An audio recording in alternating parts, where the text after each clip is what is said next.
Mari kita bersama-sama membaca kitab suci dari Ibrani pasal yang ke-9.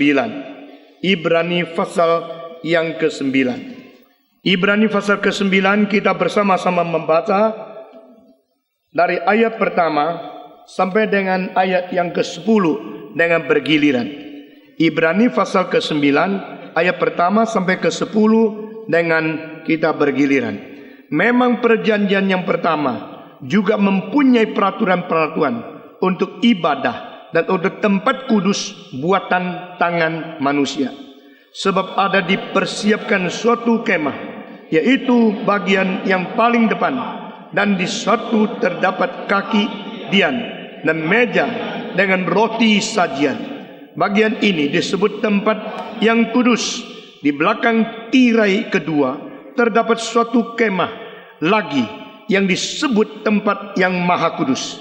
Di situ terdapat mezbah pembakaran ungkapan dari emas dan tabut perjanjian yang seluruhnya disalut dengan emas.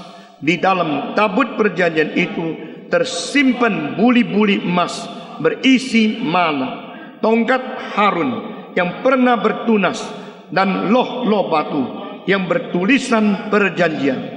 Dan di atasnya kedua kerup kemuliaan yang menaungi tutup pendamaian. Tetapi hal ini tidak dapat kita bicarakan sekarang secara terperinci. Keenam, demikianlah caranya tempat yang kudus itu diatur.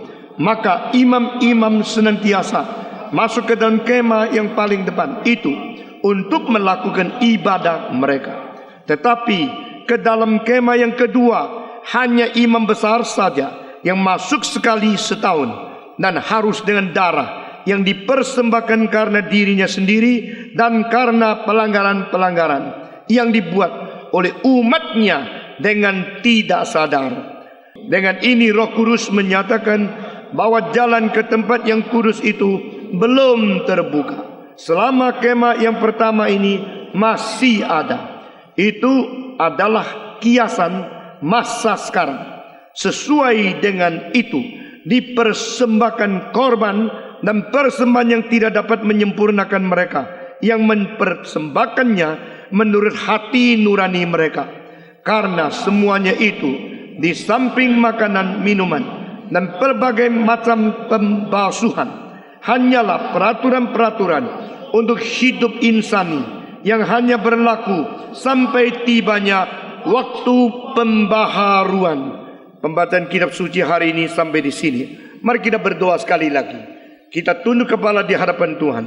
Bapa di dalam surga, kami berterima kasih karena firman-Mu yang suci, firman-Mu yang benar, firman-Mu yang hidup, firman-Mu yang memberikan kekuatan untuk mempunyai pengharapan dan kekuatan merubah hidup manusia, kekuatan mengisi kebutuhan segala segi kerohanian manusia. Sudah Tuhan karuniakan, sudah Tuhan wahyukan kepada para nabi dan para rasul. Dan pada hari ini sekali lagi Tuhan menghimpun kami, menarik kami untuk bersama-sama mengelilingi takhta Tuhan. Kami berdoa kiranya Tuhan bekerjalah di tengah kami. Pakailah hamba-Mu yang hina ini, sehingga di dalam ibadah ini firman-Mu boleh bercahaya di hati kami masing-masing. Demi nama Yesus Kristus, kami mengusir setan dan segala anasir jahat yang berusaha mengganggu tempat ini, keluar dari tempat ini. Dan kiranya Roh-Mu yang kudus bekerja, mencelikkan mata rohani kami masing-masing. Dengar doa kami yang kami panjatkan dalam nama Yesus Kristus, penebus dan juru selamat kami yang hidup. Amin. Saudara-saudara, kita telah berbicara tentang bagaimana memerlukan perjanjian baru. Nah, saudara-saudara, ini merupakan sesuatu wujud daripada janji Tuhan yang sudah diberikan di dalam zaman Musa untuk dinyatakan di dalam diri Yesus Kristus sendiri. Nah, perjanjian baru mempunyai ciri-ciri khas yang berbeda dengan perjanjian yang lama. Perjanjian baru menjadi sesuatu pengharapan yang kekal bagi orang-orang yang menerima apa yang dijanjikan oleh Tuhan. Nah, saudara-saudara, perjanjian baru dan perjanjian lama ini menjadi pembentukan seluruh kitab suci yang diwahyukan Tuhan kepada manusia. Perjanjian lama dengan darah membuktikannya. Perjanjian baru juga dengan darah membuktikannya. Perjanjian lama dibuat oleh Tuhan Allah melalui Musa kepada orang Israel. Perjanjian baru dibuat oleh Tuhan melalui Kristus kepada kaum pilihan. Itu gereja yang dari kekal sampai kekal. Sehingga di sini kita melihat rencana Allah yang asli bukan tersimpan di dalam perjanjian lama. Rencana Allah yang asli tersimpan di dalam kekekalan, tetapi digenapi di dalam perjanjian baru, di mana di dalam perjanjian lama sudah memberikan petunjuk, memberikan lambang, memberikan pengarahan, dan memberikan nubuat-nubuat tentang pembaharuan itu akan datang.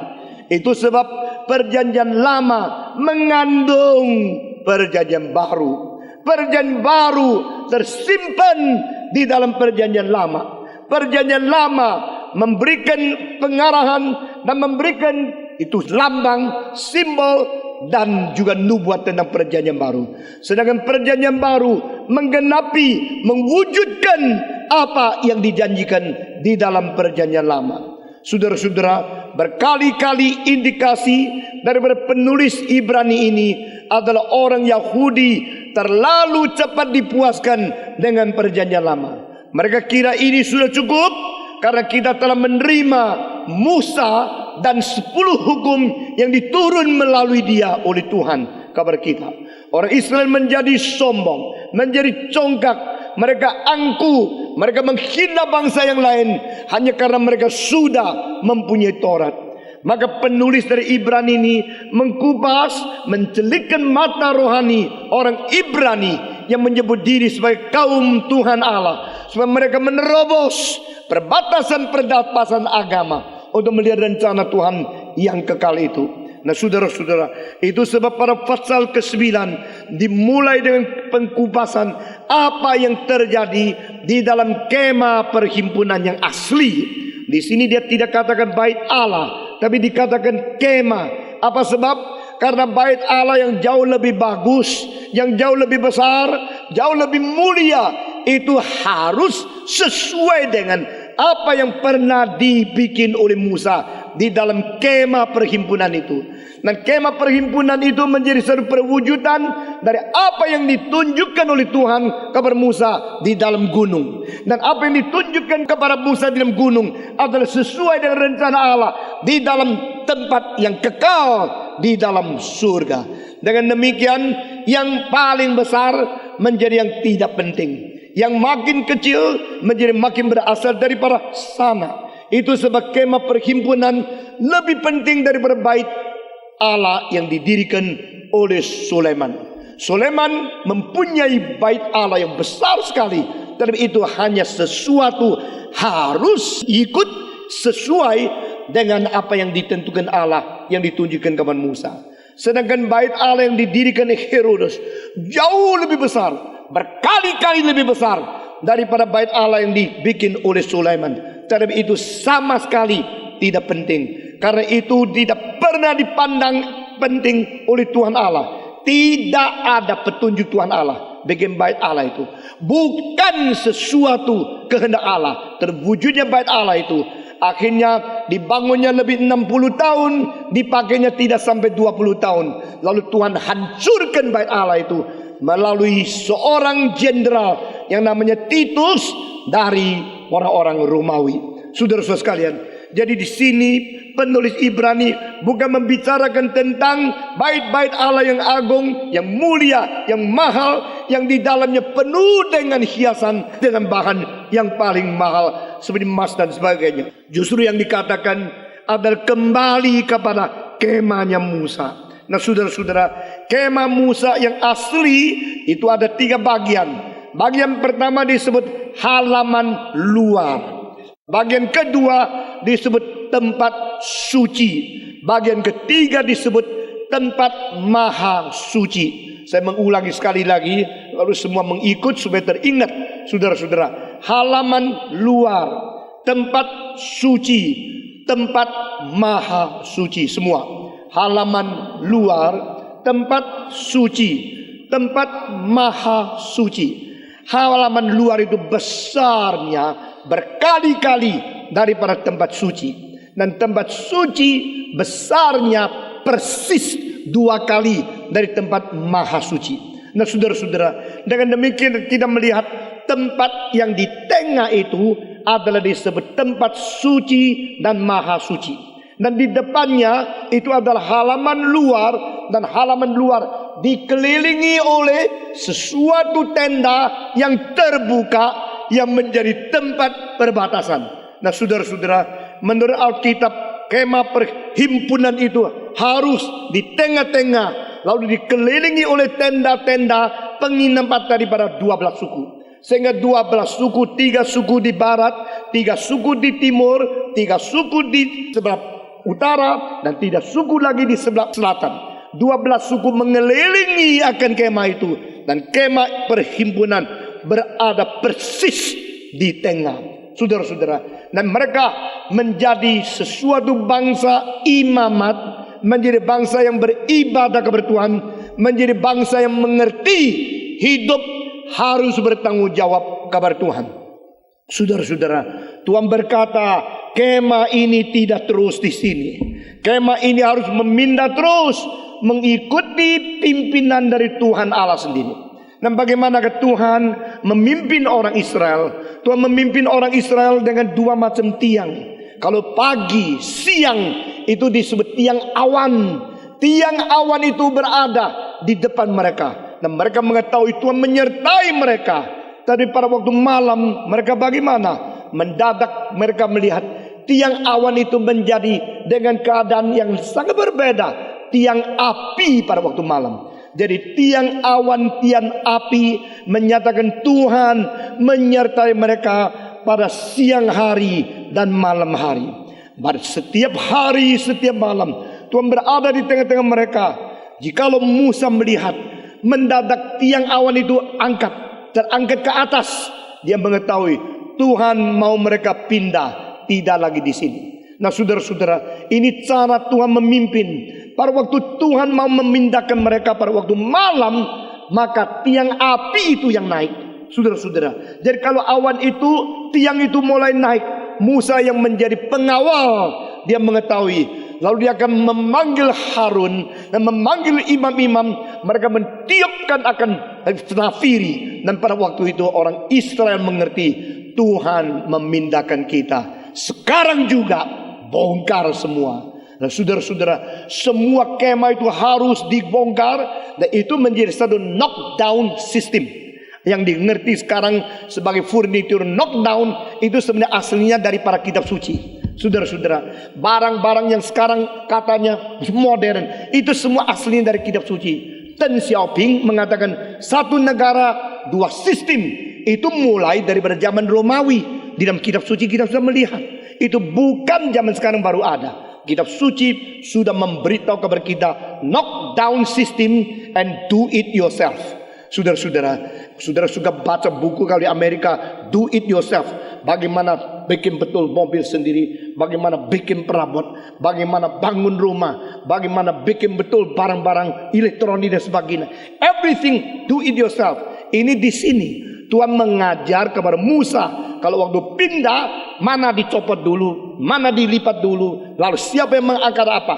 Maka di dalam 12 suku, ada 1 suku yang tidak boleh ada profesi lain, yaitu yang disebut suku Lewi. Suku Lewi harus melayani kemah perhimpunan.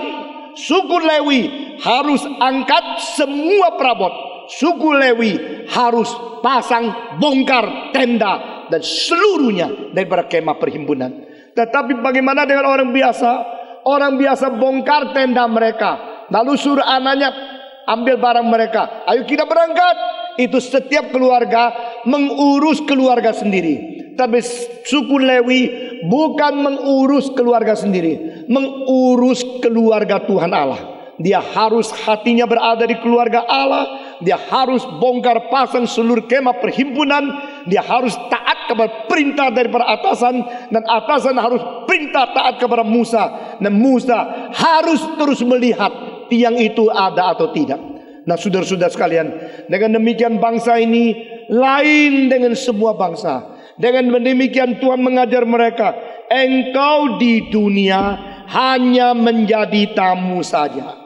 Rumahmu bukan di dunia ini, rumahmu adalah di surga. Dan di dunia engkau pindah-pindah, karena engkau hanya menjadi tamu, engkau menjadi musafir.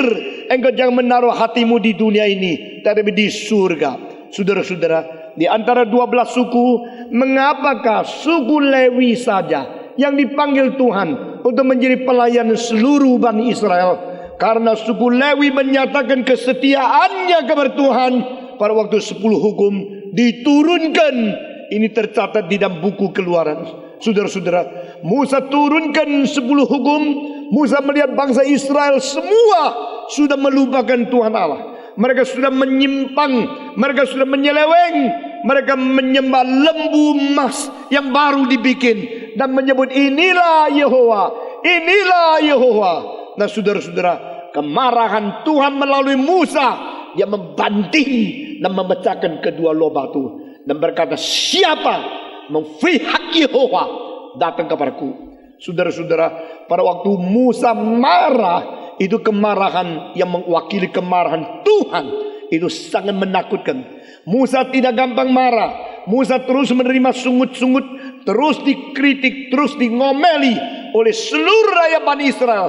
Tapi pada waktu Bani Israel tidak setia kepada Tuhan, Musa begitu marah, dia menghancurkan kedua lobak batu itu dan dia memanggil, siapa yang pihak kepada Yehova datang kepada kami. Kalau perlu engkau bunuh saudaramu sendiri. Dan di situ hari itu 3.000 orang yang murtad, yang melawan Tuhan dibunuh mati. Darahnya berceceran di situ. Dan yang setia kepada Tuhan adalah suku Lewi.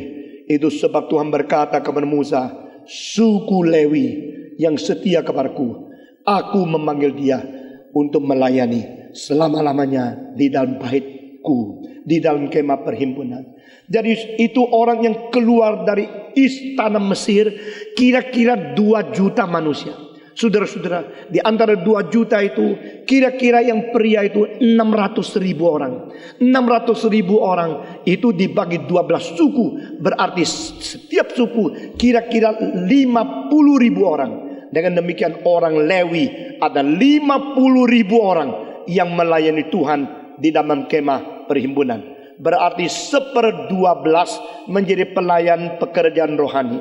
Jadi kalau gereja ada 1.200 orang, mestinya ada 100 orang yang menjadi hamba Tuhan, menjadi pendeta, menjadi majelis, menjadi pelayan-pelayanan. Nah orang Lewi ini tidak boleh mempunyai profesi lain. Mereka harus sehati untuk melayani. Dan mereka harus mengangkat, membongkar, memasang seluruh kemah perhimpunan. Saudara-saudara, sekarang tahap kedua saya membicarakan kepada saudara bagaimana pengaturan kemah itu. Kemah itu terdiri daripada sesuatu tenda yang luar yang membuat perbatasan. Nah itu menjadi tempat suci manusia beribadah kepada Tuhan. Di luar itu baru disebut tempat tinggal daripada Bani Israel. Nah tempat suci yang ini, yang seluruhnya dikelilingi dengan tenda ini adalah lapisan pertama, disebut adalah sesuatu halaman luar. Di dalam halaman luar itu ada 2 hal yang ditetapkan dan ditaruh dari pintu depan. Pertama adalah tempat mesbar. Mesbar yang persis persegi dan ada 4 tanduk di 4 sudut itu dan ditaruh di atas sesuatu panggung, dan panggung sebelahnya ada satu hal yang miring untuk orang naik ke misbar berjalan. Ini adalah tempat pertama. Artinya apa? Tanpa darah tidak bisa dapat mendekati Tuhan. Tanpa pengorbanan, persembahan di atas mesbar, manusia tidak bisa berbakti kepada Tuhan. Sebenarnya ini sudah menjadi lambang yang paling permulaan di dalam kemah perhimpunan itu, bahwa melalui Kristus baru kita datang kepada Tuhan. Through the Son we come to the Father. Through the sacrifice of Jesus Christ we reconcile with God. Melalui darah Yesus Kristus kita datang kepada Tuhan. Melalui pengorbanan Yesus Kristus tidak berdamai dengan Tuhan Allah. Ini langkah pertama. Saudara-saudara, sesudah mendapatkan langkah pertama, maka mereka masukkan langkah kedua. Langkah kedua itu disebut tempat penyucian. Sesuatu seperti sumber air yang benar, dan di situ semua orang harus dibersihkan. Khususnya yang menjadi imam harus menerima tempat itu dan dipersucikan, dibersihkan di tempat penyucian. Nah, saudara-saudara, bagian sekarang saya minta saudara perhatikan, imam-imam itu dibersihkan. Tidak ada yang dicelup di dalam air, tidak ada. Dalam seluruh perjanjian lama kita lihat di dalam Alkitab tidak ada peraturan manusia dimasukkan ke dalam air, itu tidak ada. Jadi bagaimanakah caranya orang Israel dibersihkan dengan tempat penyucian? Itu berdiri di sana, dan imam yang lebih tinggi daripada dia membersihkan dia dengan mentuangkan air dari atas ke kepala.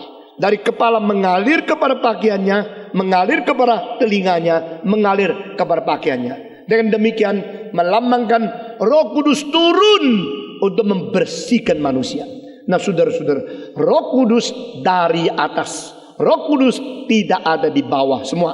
Roh Kudus dari atas, bukan dari bawah. Jadi ini adalah penyucian yang melambangkan air, itu melambangkan Roh Kudus turun dari atas, dari kepala untuk membersihkan ke bawah. Sekarang kenapa begitu banyak gereja waktu baptisan mereka masukkan ke dalam air?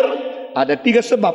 Pertama, mereka mengatakan Yesus pun dibaptiskan di dalam sungai Yordan, pasti dicelup di dalam air.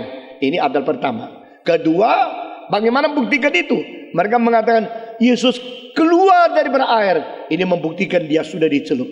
Kedua, mereka mengatakan melalui baptisan, maka melambangkan, dengar baik-baik, melambangkan kita mati beserta Kristus, kubur beserta Kristus, dan bangkit beserta Kristus. Maka harus diselam. Kalau tidak diselam, tidak bisa melambangkan kita mati, kubur, dan bangkit beserta Kristus. Ketiga, mereka memakai bahasa Greka, baptizo. Di dalam bahasa Greka ini, bahwa ini adalah istilah sesuai dengan sesuatu yang dicuci harus masuk di dalam air. Maka mereka menganggap itulah Alkitabiah, itulah sesuai dengan kitab suci. Bahkan ada pendeta yang mengatakan barang siapa tidak dicelup, dia tidak menjalankan kehendak Allah. Barang siapa tidak dicelup, dia belum mengerti Alkitab. Barang siapa tidak dicelup, dia tidak setia kepada Tuhan. Suatu kali saya berada di Manado, dan mereka mengatakan yang celup masuk surga, yang percik masuk neraka. Nah, saudara-saudara, seolah-olah keselamatan terdiri dengan satu upacara. Sekarang saya berkata kepada saudara, ini Yohanes Pembaptis. Siapakah dia? Dia anak seorang imam. Namanya siapa? Siapa? Sakaria. Jadi Yohanes Pembaptis itu keturunan imam, keturunan orang Lewi. Dia tahu persis bagaimana cara membersihkan. Pembersihan, penyucian itu adalah dituangkan dari atas ke bawah. Karena ini melambangkan Roh Kudus dari atas turun membersihkan manusia. Dan seorang imam belajar kitab suci, dia mengetahui bagaimana pembersihan itu dilakukan. Dari atas dituang kepala kepada bawah. Sehingga pada waktu terlalu banyak yang datang kepada dia, dan dia memang berteriaknya, berkhotbahnya di pinggir sungai Yordan, dan berkhotbah di padang belantara. Di padang belantara tidak ada air, maka harus ke sungai Yordan. Di sungai Yordan satu-satunya tempat ada air, maka baptisan di situ. Sudah, dengan demikian saya percaya setiap orang datang ke sungai Yordan dibaptiskan oleh Yohanes Pembaptis adalah mereka berada di situ, berdiri di situ. Yohanes Pembaptis mentuangkan air ke atas mereka. Mungkin sekali mereka berada jalan ke dalam sungai supaya menjadi lebih gampang mentuangkan itu. Sesudah dibaptiskan, mereka keluar dari air. Saudara-saudara, keluar dari air tidak boleh ditafsirkan secara pasti kepalanya yang keluar dari air. Saudara-saudara, tidak ada ayat mengatakan setelah dibaptis maka kepala Yesus muncul dari dalam air. Tidak ada. Dia keluar dari air, yaitu jalan keluar dari air begitu saja. Itulah sebab kalau ada orang mengatakan engkau dibaptisnya bagaimana? Dipercik begini, tidak alkitabiah. Itu setan yang ngajar. Itu bukan taat kepada Tuhan. Itu tidak benar. Itu tidak sesuai dengan Roh Kudus. Saudara jangan jawab.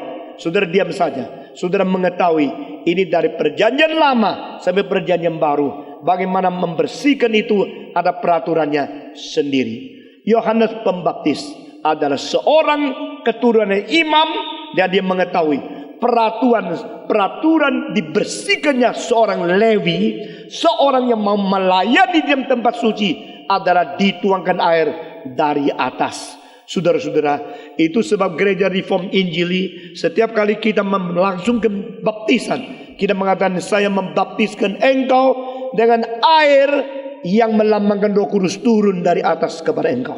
Dan ini ada konsisten dalam seluruh pengajaran dari kitab suci. Nah, saudara-saudara sekalian, nah orang mengatakan bukankah baptizo itu arti Greka adalah khusus untuk masuk dan tenggelam di dalam air?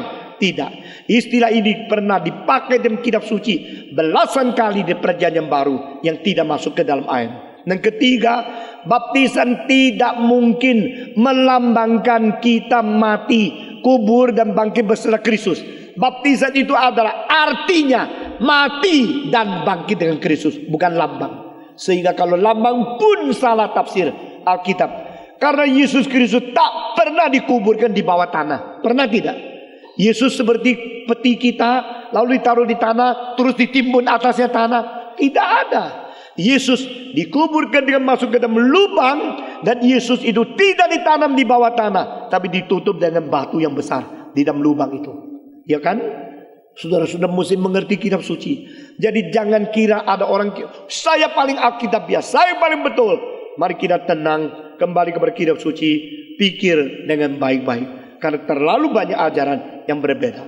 Namun demikian saya tidak mau saudara menghina mereka yang di Islam. Karena dari motivasi mereka cinta Tuhan, mereka sungguh-sungguh mau taat kepada Alkitab, cuma menurut tafsiran mereka. Jadi upacara baptisan bukan yang paling penting, itu pun tidak menjamin kita diselamatkan. Karena kita diselamatkan oleh darah Kristus, bukan diselamatkan oleh H2O. Saudara-saudara, ini harus kita jelas. Nah, kita kembali ke sini. Jadi tempat pertama adalah tempat yang disebut mesbah. Tempat kedua adalah tempat yang disebut tempat penyucian. Sesudah penyucian selesai, maka baru masuk melayani Tuhan di dalam tempat yang disebut tempat suci. Nah, saudara-saudara, tempat suci itu adalah satu kemah yang sudah disiapkan itu. Di depannya ada tirai lapisan pertama yang dikatakan di sini. Jadi pada waktu seorang imam melayani Tuhan, dia buka dan dia masukkan tirai yang pertama. Kemah perhimpunan yang pertama di bagian dalam. Itu disebut tempat suci. Di dalam tempat suci itu ada 3 hal. Nah, saudara-saudara, saya akan sebut 3 hal menurut Keluaran. Lalu menyebut lagi 3 hal di sini yang sedikit perbedaan. Sudah perhatikan. Pertama adalah meja untuk roti. Kedua adalah kaki diang untuk cahaya. Ketiga adalah tempat untuk bakar kemenyan. Nah, ini 3 hal. Satu di kanan, satu di kiri, satu di dekat tirai yang memisahkan suci dan maha suci. Nah, ini 3 hal. Satu, pertama, meja yang menaruh roti-roti sajian. Berapakah rotinya? 12. Saudara-saudara, ditumpuk 6 di satu baris. Ditumpuk lagi 6 baris kedua. Jadi di situ ada 12 roti yang disajikan. 12 roti yang berada di atas meja sajian ini. Ini di sebelah kanan. Sebelah kiri ada kaki diang. Saudara mungkin pernah melihat itu ada kaki diang yang bundar-bundar, lalu ada lampu di atasnya. Saudara-saudara, itu ada tempat untuk memasang lampu di dalam tempat pelayanan. Nah, saudara-saudara, dengan jelas sekali Tuhan mengatakan peraturan-peraturan harus taat. Minggu lalu saya sudah berkata, waktu mereka memasang lampu, memasang api di dalamnya, pakai apa? Pakai minyak. Waktu itu belum ada listrik. Minyak apa? Minyak tanah tidak bisa. Minyak babi lebih tidak bisa. Minyak kacang tidak boleh. Minyak kedelai tidak boleh. Minyak kelapa sawit tidak boleh. Minyak apa? Saudara-saudara, Alkitab mengatakan minyak apa? Minyak zaitun. Nah saudara-saudara, Musa belajar di University of Illinois? Tidak. Musa belajar di mana? University of Moscow? Tidak. Musa belajar di gunung. Tuhan mengatakan, apa yang saya katakan? Tulis. Sesuai dengan petunjuk. Tidak boleh kurang. Dari selama 40 hari siang malam, Musa catat-catat, ingat-ingat semua yang diperintahkan oleh Tuhan. Termasuk hanya boleh pakai minyak zaitun. Saudara-saudara, sekarang sudah dibukti oleh dokter medis abad ke-20 bahwa minyak zaitun adalah paling sedikit kolesterol, paling sedikit membahayakan manusia, dan paling bersih di antara semua minyak. Bukan saja demikian, minyak zaitun waktu membakar menjadi api, paling sedikit asap yang keluar dari minyak zaitun. Nah ini adalah bijaksana Tuhan. Kok pinter ya? Kalau Tuhan tidak pinter, mana bisa jadi Tuhan? Betul nggak? Kalau Tuhan tidak pinter, dia pasti malu sendiri. Aduh, aku kurang pinter, tidak boleh jadi Tuhan dong. Jadi saudara-saudara, barang siapa yang mengatakan kitab suci adalah buku orang kuno, buku orang yang dulu tidak ada pengetahuan, orang itu sendiri tidak berpengetahuan. Kitab suci adalah kitab yang paling berbijaksana, kitab yang berasal dari Tuhan, yang di dalamnya adalah sumber kebenaran sendiri, menyatakan segala yang paling tepat, paling akurat, dan paling baik kepada manusia. Saudara-saudara sekalian, nah ini kedua hal. Ketiga, tempat membakar kemenyan. Nah di sini saudara-saudara, apa artinya? Yaitu berdoa kepada Tuhan. Jadi ini ketiga hal ini melambangkan hidup pelayan yang sesungguhnya. Saudara-saudara, saya mengatakan sekali lagi, meja sajian roti, kaki diang untuk lampu, kemenyan untuk berdoa. Sekali, semua ikut saya. Meja untuk menyajikan roti, kaki diang untuk memasang lampu, dan ketiga adalah tempat kemenyan, melambangkan apa? Doa. Ini adalah melambangkan pelayanan. Ada tiga hal: mengerti firman Tuhan sebagai makanan, diberikan cahaya Roh Kudus untuk menerangi hidup, dan berdoa untuk bersekutu dengan Tuhan. Itu pelayanan. Saudara-saudara, pelayanan kalau tidak ada cahaya suci dari Roh Kudus akan menjadi kacau balau.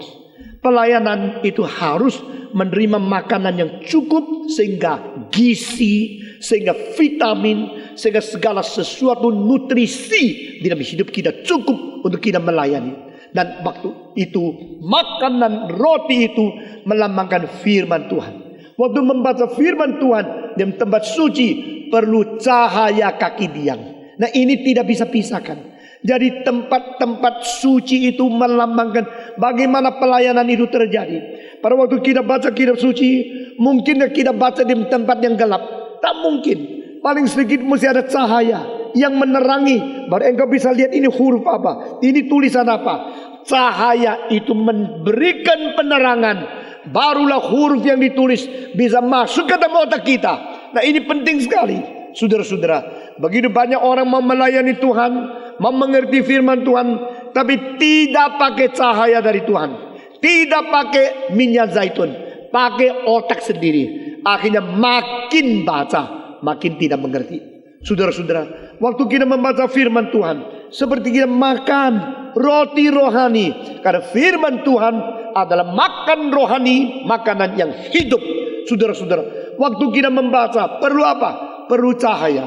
Saudara-saudara, kalau mempelajari akan hidup medieval, ada medieval scholastic, itu saints, mereka membaca kitab suci di mana? Di gua gunung. Untuk apa? Hindari keramaian, kesibukan, kebisikan daripada dunia sekular. Lalu mereka pergi ke gunung, cari gua. Di situ tempat mereka boleh diam. Nah saudara-saudara, di dalam gua mereka membawa apa? Mereka membawa 4 hal. Saudara-saudara, pertama kitab, kedua tengkorak, ketiga salib, keempat lilin. Ayo ikut saya, 1, 2, 3. 1 kitab, kedua tengkorak.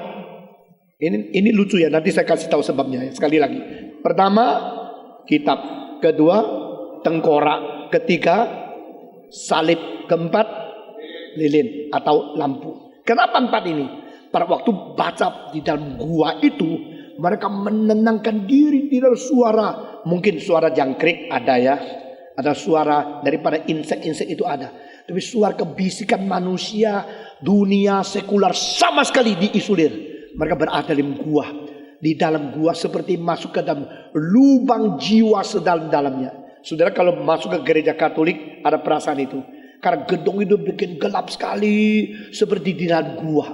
Supaya masuk ke dalam hati sedalam-dalamnya. Mau bertemu dengan Tuhan. Nah ini ada konsepnya daripada Augustinus. Augustinus berkata, aku mencari engkau di luarku. Akhirnya aku baru mengetahui. Baru aku sadar. Engkau bukan di luarku. Engkau di dalamku.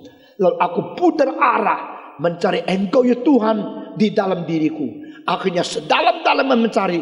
Baru aku mengetahui engkau lebih dalam dari sedalam-dalamku. Jadi engkau berada di sedalam-dalamnya diriku. Nah itu makanya gereja Katolik itu gelap sekali. Lalu hanya jendela-jendela stained glass yang bercahaya. Matahari dari luar masuk. Lalu dia di dalam berbakti seperti apa? Seperti ada cahaya Tuhan yang datang menerangi akan hati dia. Kalau gereja Protestan lebih padang. Gereja Pentakosta lebih padang lagi. Ditambah lagi dengan band biang yang keras sekali. Jadi ini konsepnya semua lain. Kalau konsep agama Katolik tenang, diam, gelap. Di dalam itu rahasia, misterius, bersatu dengan Tuhan. Begitu ya. Orang medieval, nah saudara-saudara, kapan-kapan kita bikin kuliah atau ceramah mengenai arsitektur gerejawi dan iman Kristen dan sebagainya. Itu banyak hal yang menarik. Nah saudara-saudara, mereka masuk ke dalam gua, lalu mereka cari batu yang bisa duduk, lalu cari tempat yang bisa taruh tempat suci. Kitab suci sudah ditaruh di situ, maka bagaimana? Tengkorak ditaruh di pinggirnya. Tengkorak apa? Kepala manusia. Mengapa tengkorak manusia di situ taruh? Sambil baca, sambil mengetahui, aku besok mati loh ya. Aku besok mati loh ya. Aku hanya dunia yang fana. Sambil melihat tengkorak, itu melihat kaca. Saudara kalau melihat kaca, ya bikin bagus, putih, hitam, merah kayak kucing begitu ya. Sudah selesai, lihat mukaku bagus di kaca. Orang itu lihat kacanya, lihat tengkorak. Jadi kaca mereka orang suci di zaman abad tengah itu adalah tengkorak. Ini kaca, ini aku. Aku ini jangan sombong, aku ini mau mati. Aku berapa puluh tahun lagi jadi tengkorak. Itu kacanya. Lain sama kaca kita kan. Nah, karena kaca kita terlalu mewah, kita terlalu cantik, terpikir kita tidak bisa mati. Kita ada hidup kekal di dunia, saudara-saudara. Bukan, kita ada hidup kekal di situ, bukan hidup kekal di sini. Semua 1, 2, 3. Hidup kekal di situ, bukan hidup kekal di sini. Orang paling cantik, paling mungil, yang lucu-lucu, seperti anak-anak tadi yang nyanyi 50 tahun lagi, encim-encim, saudara-saudara. Tahu enggak? Itu laki-laki tadi yang kecil-kecil lucu-lucu. Itu besok encek-encek, saudara-saudara. Waktu dia encek-encek, saya sudah engkong-engkong. Kamu juga sudah mati, aku sudah mati. Kita kalau lihat kaca itu dua macam. Lihat kecantikanku atau lihat fanaku. Kalau lihat fanaku, lebih baik sedia tengkorak. Jadi kapan-kapan GRI jual tengkorak, ya. Yang rasa boleh beli satu, taruh di kaca. Waktu lihat ini, lihat itu, seperti orang medieval. Ini kedua, kitab suci di situ, tengkorak taruh di pinggir sambil baca merenungkan. Oh besok kayak gini, baik-baik ya, baca lagi. Besok aku kayak gini. Itu kaca rohani. Ketiga adalah pasang apa? Salib di situ. Kristus mati bagiku. Jadi aku yang harus mati, tidak usah terlalu khawatir. Karena ada Kristus yang mati bagiku. Cinta dia membawa aku kembali kepada Tuhan. Ini hal ketiga. Tetapi di antara hal tiga ini, yang bikin dia bisa mengerti dan bisa baca terus, itu hanya satu. Apa itu? Lilin. Jadi lilin itu menjadi keempat, memberi cahaya. Jadi kenapa di dalam gua? Karena di dalam gua tidak ada angin. Sehingga baca lilin itu cahaya tidak terlalu banyak gerak. Di situ dia bisa tenang, bisa baca dengan baik. Nah saudara-saudara, inilah cara beribadah, cara mempunyai meditasi, cara merenungkan firman Tuhan, cara menghayati arti hidup, cara membandingkan firman dan hidup di dalam pergumulan rohani. Nah saudara-saudara, pada waktu orang-orang Lewi, imam-imam masuk ke dalam tempat keperhimpunan, di dalam bagian lapisan tempat suci, maka ada 3 hal. Pertama-tama meja untuk roti-roti sajian. Kedua, kaki diang untuk pasang lampu yang bercahaya. Ketiga, kemenyan. Kemenyan itu dibakar lalu asamnya naik. Ini menjadi apa? Menjadi lambang doa kita adalah sesuatu kehangatan hati yang bakar, yang menaikkan keinginan kita kepada Tuhan. Seperti itu asap yang naik ke atas. Nah saudara-saudara, doa, baca, diterangi Roh Kudus semua. Doa, baca, diterangi Roh Kudus. Baca, diterangi Roh Kudus, lalu doa semua. Baca, diterangi Roh Kudus, lalu doa. Pelayan-pelayan harus baca. Pelayan-pelayan harus diterangi. Pelayan-pelayan harus berdoa syafaat. Jadi ini adalah sesuatu hidup pelayanan di dalam tempat suci. Tapi saudara-saudara, sekarang saya minta saudara perhatikan 3 hal ini sekarang ditulis oleh Ibrani menjadi 3 hal yang sedikit berbeda. Karena dia tulis 3 hal ini tidak ada tempat bakar kemenyan, tetapi ada yang disebut meja, lalu roti, lalu cahaya. Tetapi kemenyan ditaruh di mana? Ditaruh di belakang tirai. Ini berlainan dengan aslinya daripada Musa.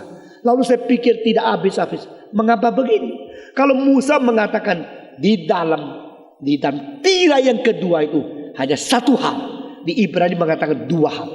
Sedangkan di luar tirai yang kedua itu ada 3 hal. Di sini cuma 2 hal, tapi dipisah menjadi 3. Apa sebab? Mari kita membaca lagi sekali lagi. Kita membaca bersama-sama. Pasal ke-9. Kita membaca dari saya ayat kedua, dari saudara ayat ketiga. Sebab ada dipersiapkan suatu kemah, yaitu bagian yang paling depan, dan di situ terdapat kaki dian dan meja dengan roti sajian. Bagian ini disebut tempat yang kudus. 3. Di belakang tirai yang kedua terdapat suatu kemah lagi yang disebut tempat yang maha suci. 4. Di situ terdapat mezbah pembakaran ukapan dari emas dan tabut perjanjian yang seluruhnya disalut dengan emas. Di dalam tabut perjanjian itu tersimpan buli-buli emas berisi mana, tongkat Harun yang pernah bertunas, dan lolo batu yang bertulisan perjanjian. 5, semua membaca. Dan di atasnya 2 kerub kemuliaan yang menaungi tutup perdamaian. Tetapi hal ini tidak dapat kita bicarakan sekarang secara berperinci. Nah saudara-saudara, perhatikan ayat kedua dikatakan dengan jelas, di dalam tempat kemah itu ada meja, ada roti sajian, dan ada kaki dian. Tetapi di dalam tempat yang maha suci setelah tirai itu dikatakan di sini ada tempat untuk membakar ukapan dari pembakaran, mezbah pembakaran, ukapan dari emas, yaitu tempat pembakaran kemenyan yang saya katakan. Lalu ada tabut perjanjian atau peti perjanjian dan hal-hal yang di dalamnya. Nah saudara-saudara, sekarang saya tanya kembali, mengapakah di dalam kitab Keluaran itu tempat mezbah pembakaran atau mezbah pembakaran kemenyan itu di dalam tempat suci, tapi di sini dimasukkan ke dalam tempat maha suci? Nah saudara, ini satu rahasia yang penting, saudara-saudara, karena secara lokasi permanen itu berada di depan, tapi waktu pelayanan terjadi dia harus bawa ke dalam. Jadi di sini di dalam fungsinya yang ditetapkan, bukan lokasinya yang ditetapkan. Saudara mesti perhatikan. Jangan karena ini yang kamu mengatakan kitab suci perjanjian lama perjanjian baru bertentangan, ini bertolak belakang, sama sekali konflik. Oh ini kitab suci tidak bisa dipercaya. Karena kadang-kadang kamu mesti mengerti dengan lebih teliti, yang disebut lokasi permanen itu adalah di luar, tapi fungsi pelayanan ada di dalam. Nah saudara-saudara, mengapa di dalam? Karena dalam itu tempat maha suci. Semua tempat maha suci. Tempat maha suci, tempat-tempat suci, apa bedanya? Apa bedanya tempat suci dan tempat maha suci? Saudara-saudara, tempat maha suci adalah tempat yang melambangkan Tuhan berada di tengah-tengah manusia. Nah saudara-saudara, itu adalah satu tempat khusus. Sebenarnya itu menyatakan inkarnasi. Itu menyatakan sesuatu tempat di mana Tuhan berada beserta dengan manusia. Yang disebut Immanuel, yang disebut inkarnasi, yang disebut Kristus datang ke dalam dunia, yang disebut manusia bersatu dengan Tuhan Allah. Seluruhnya itu dilambangkan oleh perjanjian lama di tempat maha suci. Bagaimana mungkin, saudara-saudara? Berarti mesti ada seluruh pemindahan. Yaitu tempat pembakaran kemenyan yang tadinya di tempat suci harus dipindahkan ke dalam tempat maha suci. Kalau hanya di tempat suci, tidak masukkan tempat maha suci, berarti masih di-exclude, masih di luar dari tirai yang kedua itu. Nah saudara perhatikan, tirai yang kedua ini penting sekali. Karena tirai yang pertama hanya memisahkan halaman luar dan tempat suci. Tetapi tirai yang kedua ini memisahkan tempat suci dari tempat apa? Maha suci. Dan tirai ini tidak boleh diganggu. Tirai ini tidak boleh dibuka. Tirai ini tidak boleh dicopot. Tirai ini tidak boleh dicuci. Kalau demikian, mungkin tirai ini karena begitu kudusnya sampai mungkin puluhan tahun tidak dicuci, ratusan tahun tidak dicuci. Karena apa? Tidak boleh disentuh. Dan siapa yang harus masuk ke dalam tirai itu? Hanya satu orang, hanya satu tahun satu kali, hanya satu hari. Jadi only one man, one day, only one occasion, yaitu setiap tahun bulan 7 tanggal 10, hanya satu hari itu, hanya satu orang itu, hanya satu kali dia masuk. Orang itu disebut apa? Imam besar. Nah saudara-saudara, imam besar itu cuma satu orang di seluruh 2 juta manusia orang Israel. Hanya satu orang, bukan Musa. Musa pun tidak boleh. Siapa yang masuk? Harun. Jadi imam besar itu yang boleh masuk. Maka imam besar itu mempunyai jabatan yang begitu kudus, begitu agung, begitu tinggi dan hormat adanya. Dia setiap tahun hanya satu hari, satu kali bawa masuk. Waktu dia bawa masuk, dia tidak boleh masuk dengan tidak membawa darah.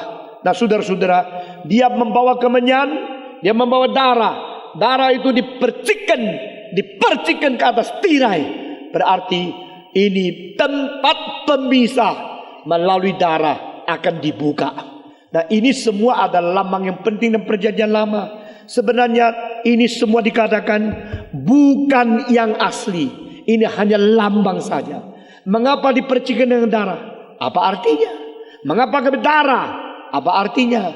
Mengapa imam besar? Apa artinya? Mengapa cuma satu kali? Apa artinya? Mengapa kemenyan dibawa ke dalam? Apa artinya?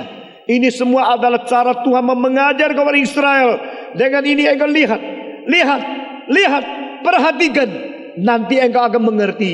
Yang disebut darah, engkau kira darah domba? Engkau kira darah lembu? Darah dari binatang mana bisa membersihkan dosamu? Tak mungkin. Dipercikkan di atas tirai. Engkau kira dengan percik begini itu bisa selesaikan dosa?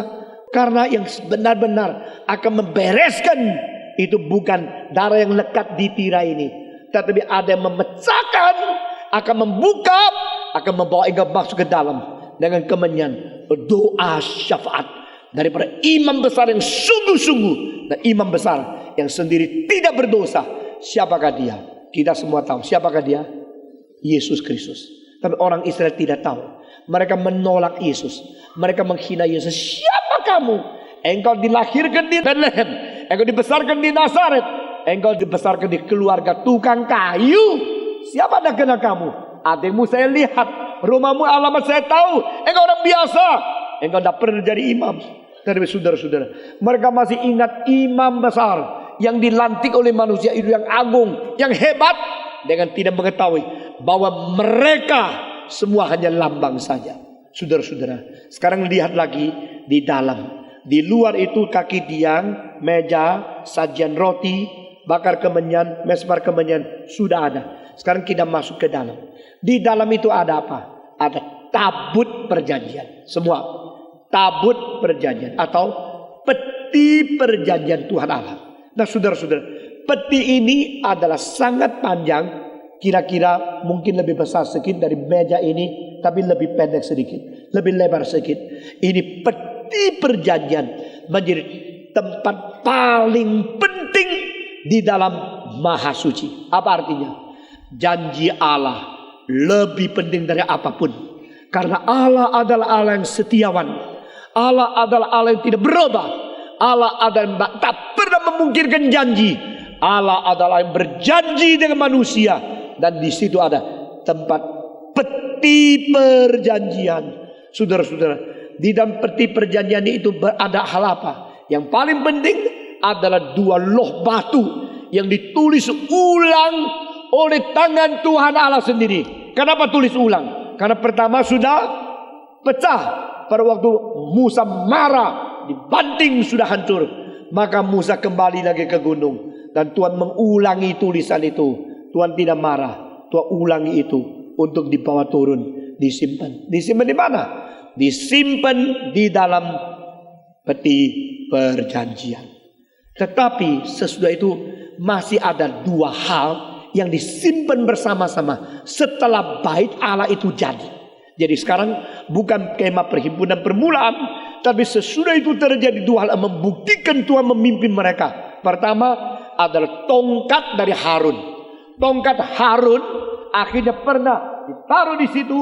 Tidak lama kemudian tongkat itu menjadi pohon bertunas, dan itu tongkat yang bertunas dijadikan bukti Tuhan memimpin orang Israel dengan kuasa kehidupan. Dari tongkat itu ditaruh sekaligus di dalamnya. Satu hal lagi, ada 1 toples atau 1 tempat yang emas, di dalamnya isi apa? Isi mana. Tahu mana? Mana itu bukan mana Tuhan panggil, bukan mana itu. Mana ini adalah makanan yang setiap pagi turun dari surga.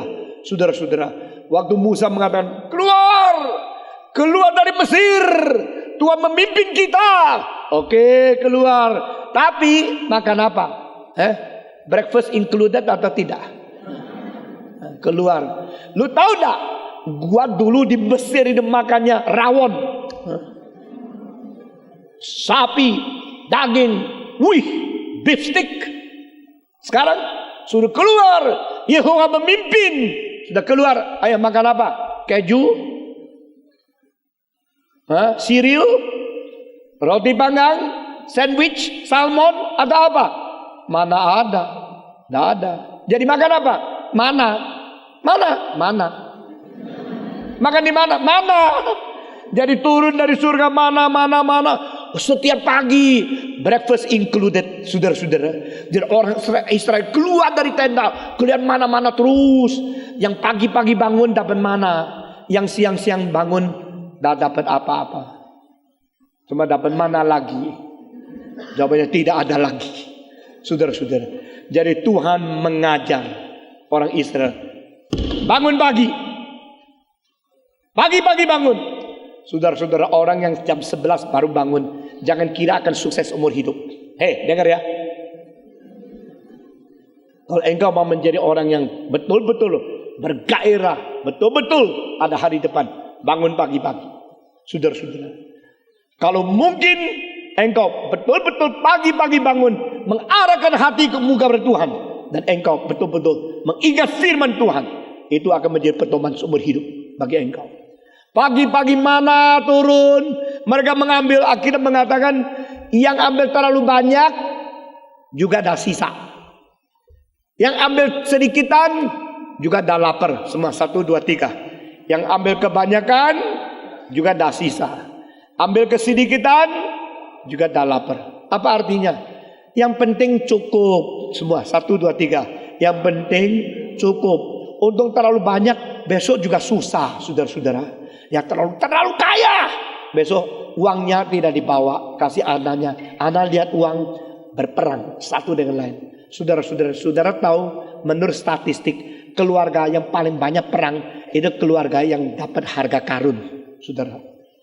Perang keluarga banyak pembunuhan keluarga raja. Karena apa?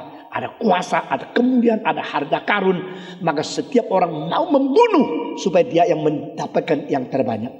Jadi Tuhan mengatakan, inilah filsafat mana. Yang terlalu banyak, dah sisa.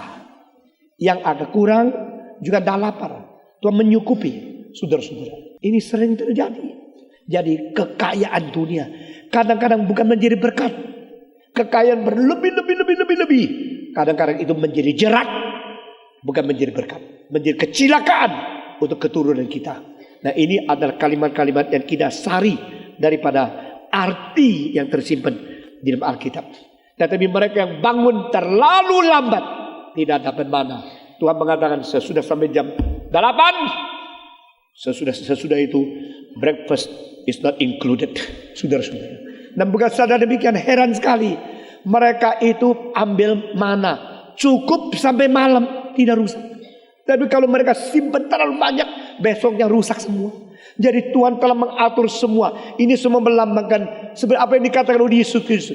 Berikan kepada kami makanan yang kami perlu pada hari ini. Yang kami perlu pada hari ini. Ada seorang kaya terus hitung-hitung uangnya, terus hitung. Sesudah dia nangis. Nangis, ditanya, kenapa Om kok nangis? Dia bilang, saya hitung-hitung terus uang saya hanya cukup untuk 14 generasi. Cucu-cucu 4 yang masih cukup. Generasi ke-15 semua jadi pengemis. Gimana ini? Jadi dia menangis karena keturunan ke-15 akan menjadi pengemis. Maka dia nangis. Hanya cukup 14 generasi saja. Saudara-saudara, uang yang dimiliki oleh Qin Shi Huangdi, the first emperor dari China, mungkin bisa cukup beratus-ratus generasi kalau dia betul-betul mengatur yang baik. Tapi sejarah mengatakan di dalam sesudah dia mati, tidak sampai 20 tahun seluruh kerajaan hancur. Hancur sama sekali. Karena apa? Yang meneruskan dia anaknya yang goblok. Saudara-saudara. Kenapa yang goblok yang diteruskan? Karena dia ditipu. Kenapa ditipu? Karena Qin Shi Huangdi sebelum mati dia tulis dia punya wasiatnya. Anak pertama yang harus menurunkan saya. Akhirnya anak pertama itu dikoreksi, dirubah, diganti satu. Anak ke-16 yang mengganti saya. Lalu dibikin lagi satu. Capnya dicuri, ditop. Anak pertama saya karuniakan bunuh diri kepada dia. Jadi anak yang paling pintar bunuh diri. Anak itu saking setianya sama papanya. Papa suruh saya bunuh diri. Ini raja hebat, saya bunuh diri. Itu anak goblok kan? Pintar tapi goblok. Karena terlalu setia kepada yang palsu, bukan setia kepada yang asli. Sekarang banyak orang Kristen setia kepada pendeta palsu, ya, memberikan persembahan kepada gereja palsu. Lalu mereka setia kepada tafsiran yang palsu. Tetapi yang sungguh-sungguh malah mereka tidak peduli. Saudara-saudara. Lalu anak yang ke-16 yang paling goblok itu, kenapa diangkat? Karena yang mengangkat merasa ini gampang saya setir. Jadi kalau dia yang menjadi raja, saya bisa setir dia. Meskipun dia raja, di belakang saya setir. Tidak lama kemudian, kalau saya tidak ingat salah, 16 tahun kemudian, seluruh kerajaan yang begitu hebat, amblas sama sekali hancur. Saudara-saudara, berilah makanan kepadaku pada hari ini secara secukupnya. Kalau anakmu tidak pintar, tidak berjuang, kasih satu gunung emas juga selesai kok, 2 tahun habis. Kalau anakmu betul-betul bisa berjuang, engkau kasih sama dia cuma 5.000 saja, dia bisa hidup seumur hidup. Saudara-saudara, iman, kekayaan tidak tergantung materi. Kekayaan tergantung dari iman, kepercayaan, perjuangan, confident, dan kepercayaan yang diberikan kepada orang lain. Kalau masyarakat percaya kepada kamu, engkau rumah semua terbakar, tetap dikasih modal mulai lagi. Kalau orang tidak percaya kepada kamu, engkau tidak lama lagi jadi pengemis. Itu pasti. Saudara-saudara sekalian, kita kembali kepada Alkitab. Jadi itu mana yang diturunkan surga, ada beberapa yang Tuhan bikin dia tidak rusak selama-lamanya. Itu menjadi kenang-kenangan bahwa Tuhan menghidupkan umatnya. Semua Tuhan menghidupkan umatnya. Jadi di sini berapa hal? 3 hal. Pertama, loh batu. Kedua, tongkat yang bertunas. Ketiga, mana yang disimpan di dalam tempat emas itu. Sesudah 3 hal ini ditaruh di dalam peti, lalu ditutup. Tutup dengan apa? Nah, ini satu hal rahasia. Tutup itu mempunyai 2 nama. Nama pertama yaitu tutup untuk menebus dosa. Kedua, tutup itu disebut adalah taktah rahmat. Jadi dalam bahasa Ibrani, tempat tutup itu sekaligus 2 fungsi. Artinya, pertama itu adalah menutup sebagai sesuatu penyelesaian dosa. Kedua, menutup sebagai sesuatu taktah rahmat. Nah, saudara-saudara, satu tutup 2 arti. Di sini dalam sekali. Tempat perjanjian itu adalah janji Tuhan, setia Tuhan, firman Tuhan, Taurat Tuhan, ditaruh di dalamnya 10 hukum. Dan di situ dikatakan, inilah Tuhan yang setia, berkata kepadamu, engkau melanggar, engkau berdosa. Tapi dosamu yang pelanggaran saya tutup dengan anugerah yang mengalahkan. Nah, di sini kita melihat Tuhan memberikan segala sesuatu di bait Allah dengan arti makna yang begitu tinggi menuju kepada sesuatu yang akan tiba, yaitu melalui penebusan dosa. Anugerah Tuhan menunggu kita datang kepada Dia melalui iman untuk menerima dan menikmatinya. Saudara-saudara sekalian, itu sebab di dalam fase keempat kita sudah membaca bahwa kita datang kepada takhta rahmat. Yang disebut takhta rahmat, istilah ini sama dengan apa yang dikatakan tempat yang ditutup, tutupan dosa di atas peti perjanjian ini. Saudara-saudara, puji Tuhan. Dengan demikian itu hukum ditutup, diatasi. Dan di atas daripada itu tempat tutup perjanjian itu, apakah yang diukir? 2 malaikat, saudara-saudara. Malaikat apa? Malaikat kerub. Di dalam Alkitab itu ada 2 sistem malaikat. Pertama, kerubium. Kedua, serafim. Kerubim dan serafim itu 2 ordo. Ordo daripada pelayanan di surga, pelayanan rohani. Nah, saudara-saudara, orang mengatakan segala sesuatu baik di surga di bumi tidak boleh diukir, tidak boleh bikin patungnya, tidak boleh.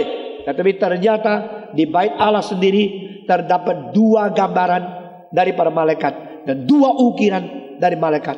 Yang gambar malaikat digambar di mana? Berada di atas tirai itu. Dan di atas peti perjanjian ada 2 patung ukiran. Itu ukiran apa? Ukiran malaikat di atas tempat yang paling suci sekaligus. Di bait Allah di sini ada 2 ukiran yang dibikin dari emas yang melambangkan kerub. Kerub itu apa? Malaikat yang melaksanakan keadilan Tuhan. Kerub adalah malaikat yang membasmi, menghakimi musuh Tuhan Allah. Ini kerub. Nah, saudara-saudara, kedua ordo ini, satu ordo yang mengelilingi tata Tuhan. Malaikat ordo ini disebut serafim, saudara-saudara. Kedua, ordo yang melaksanakan keadilan, membasmi musuh, memundurkan semua perlawan dari Tuhan. Itu ada kerubium. Jadi yang satu melayani di tata, yang satu melawan musuh di luar. Ini 2 ordo. Saudara-saudara, saya kira mungkin hamba Tuhan yang melayani juga ada 2 macam. Semacam yang mengelilingi takhta Tuhan, memuji Tuhan. Saya kira kur itu seperti serafim, saudara-saudara. Tapi orang penginjilan, apologet yang berperang di luar, itu seperti kerub. Dan mereka adalah melambangkan keadilan Tuhan. Mengapakah di atas peti perjanjian itu kerub? Karena peti perjanjian di dalamnya ada keadilan Tuhan, hukum Tuhan, penghakiman Tuhan, kemarahan Tuhan. Tapi sudah ditutup. Karena sudah ditutup, berarti sudah ada anugerah yang tidak usah kita menerima hukuman lagi. Dan di atas 2 kirub artinya apa? Yaitu keadilan Tuhan sekarang sudah dipuaskan di tempat ini. Ini ada tempatnya. Saudara-saudara, kita membaca lagi dari ayat yang ke-5. Kita akan melihat dengan jelas tempat-tempat ini. Kita membaca bersama-sama. Saya membaca 4, saudara membaca 5. Di situ terdapat mezbah pembakaran ukupan dari emas dan tabut perjanjian yang seluruhnya disalut dengan emas. Di dalam tabut perjanjian itu tersimpan buli-buli emas berisi mana, tongkat Harun yang pernah bertunas, dan loh-loh batu yang bertulisan perjanjian, dan di atasnya kedua kerub kemuliaan yang menaungi tutup perdamaian. Tetapi hal ini tidak dapat kita bicarakan sekarang secara terperinci. Nah, ayat ke-6 membaca bersama-sama. Demikianlah caranya tempat yang kudus itu diatur. Maka imam-imam senantiasa masuk ke dalam kemah yang paling depan itu untuk melakukan ibadah mereka. Tetapi ke dalam kemah yang kedua hanya imam besar saja yang masuk sekali setahun, dan harus dengan apa?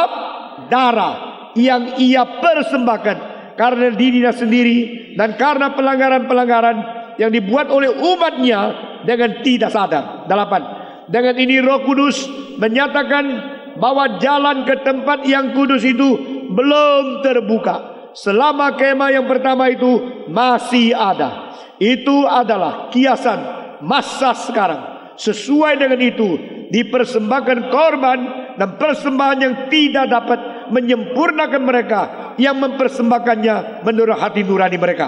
Karena semuanya itu di samping makanan, minuman dan berbagai macam pembasuhan hanyalah peraturan-peraturan untuk hidup insani yang hanya perlu sampai pada waktu pembaruan.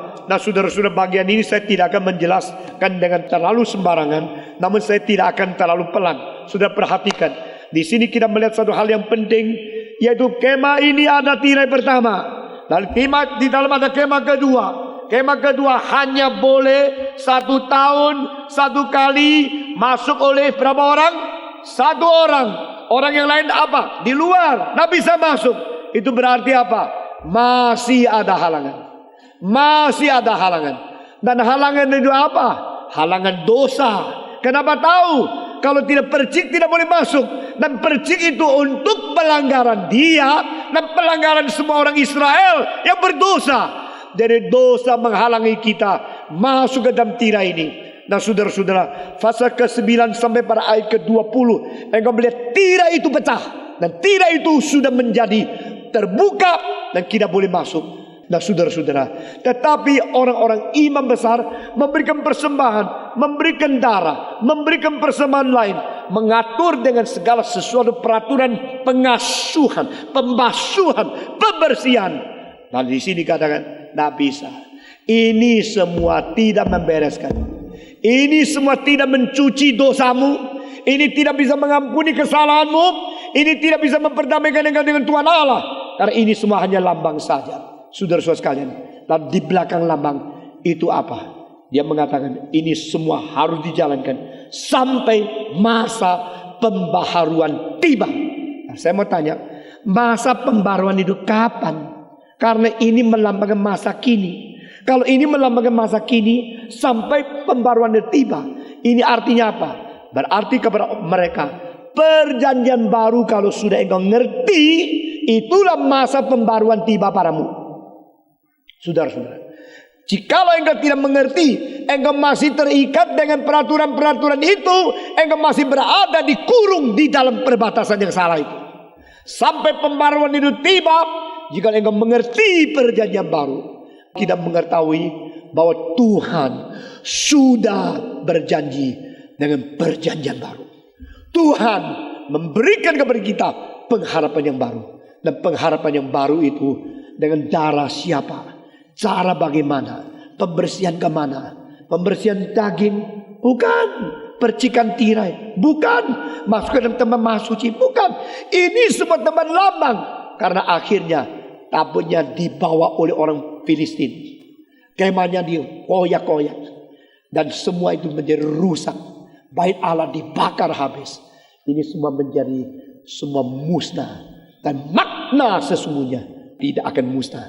Karena Tuhan sudah sediakan tempat maha suci di surga yang jauh lebih bermutu daripada yang di dunia ini. Kiranya mata kita tertarik untuk memandang kepada Tuhan dan hal yang kekal. Tuhan memberkati kita. Mari kita berdoa. Bapa di dalam surga, kami berterima kasih untuk segala pengajaran yang dicatat di dalam Alkitab, yang terus menghidupkan rohani, terus mengkoreksi mental, dan terus memperbarui jiwa kami masing-masing.